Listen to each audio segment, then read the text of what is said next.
നമ്മുടേതായ പ്രാർത്ഥന പോലെ കണ്ടു.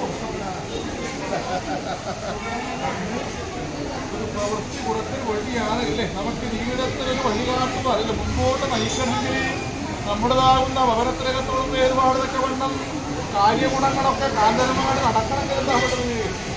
ആദ്യം ഇരിപ്പിടമായ ഗൃഹവും കുടിക്കുന്ന ശ്വസിക്കാനുള്ള ശുദ്ധവായുവും നമുക്കതെല്ലാം നടന്നിട്ട് നിലനിൽക്കുന്ന ഒരു പ്രവൃത്തി വേണം.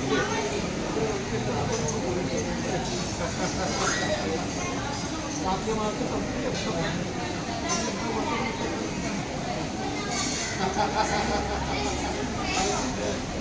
ഞാൻ കൂടെ ഉണ്ടാക്കിയേ. ഇനിയും ശക്തിയുള്ള ദേവൻ എപ്പോഴും നിങ്ങൾ വിളിച്ചാല് വിളിപ്പുറത്ത് തന്നെയാണ്. ഗുരുമുഖത്തിന് ഗുരുദക്ഷിണ കൊടുത്തു പോകുന്ന കാലത്ത് ഇനിയും നമ്മുടേതാകുന്ന ഭവനത്തിനകത്തോട് ഒരുപാട് ഇതൊക്കെ വേണം.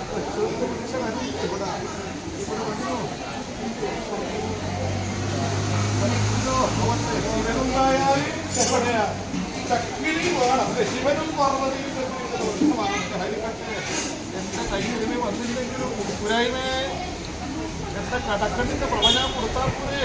എന്റെ കണ്ണിനെ കണ്ടില്ലെങ്കിലും മുത്തപ്പല്ലേ എന്നെ ആരാധിക്കുന്നവർക്ക് ഐശ്വര്യം കാട്ടുന്നതേ എന്നെ വന്നിക്കുന്നവർക്ക് വരവും ചിന്തിക്കുന്നവർക്ക് അവസാനമൂർത്തി വാദിക്കുക. എന്നെ വന്നിച്ച് നീ വിളിക്കുന്ന കാലത്ത് എന്താ കൊടുക്കേണ്ടത്? ശിശുക്കൾക്ക് ധനധാരപ്പോര് അന്നവും അന്നത്തിൻ്റെതായ മഹത്വം കൊണ്ട് അന്നം കൊടുത്തും അന്നത്തിൻ്റെ മഹത്വം കൊണ്ടും നിർബുദ്ധിയും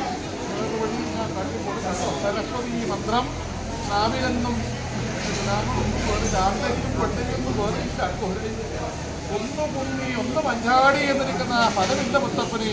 എന്റെ കിടാങ്ങളെയെല്ലാം എൻ്റെ ശരണത്തിൽ ചേർന്ന് ആനന്ദിച്ച് വളരാനുള്ള ഭാഗ്യം ദാനഗിരിയത്തിൽ പുരായ്മ അല്ലേ? തറവാട് പാരമ്പര്യ ഗുണങ്ങളൊക്കെ ഉണ്ടെന്ന് വരികയും യാദവ കുലത്തിന പൂർവകാലത്ത് സ്ഥാനം ഒപ്പാരിടത്തെ മുക്കുവാനായിക്കൊണ്ട് കൽപ്പാന്തസാഗരം എപ്പോഴും ഭക്ഷിക്കുന്ന കാലത്ത് വസുദേവനന്ദനൻ കുന്നെടുത്ത് ഉടയാക്കി നിങ്ങളുടേതായ കുലത്തെ രക്ഷിക്കും.